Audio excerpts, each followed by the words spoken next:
Cehum vele bahri hazar arası. Çöl üstünden öser yeli Türkmeni. Kılgınçası, kara güzüm karası.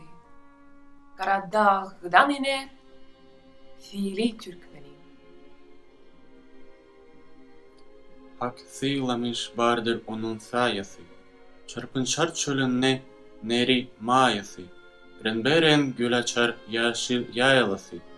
Garp bulmuş reyhana çölü Türkmenin. Al yaşlı börep çıkar peyrisi, kökiyi berkörer anvarı neysi, bey töre aksakal yurdu neysi, kören tutar güzel iyili Türkmenin.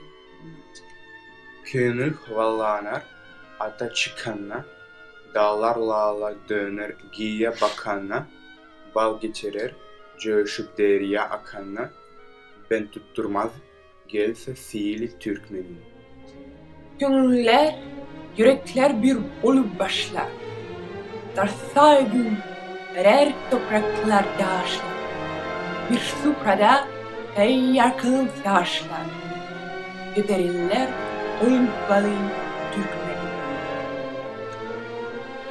Al merdin oğluydu, mertir peden, görli kardeş, zerhoştur seri, dağda cüzde kofta sayatlar diri.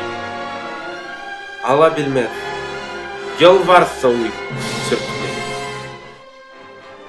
Kapıl dalmaz, dövüş günü har bulmaz, gargışa, nazara, giriftar bulmaz, ütbeler arılıp, sılıp, har kalmaz, naiman var saçar, gülü Türkmeni.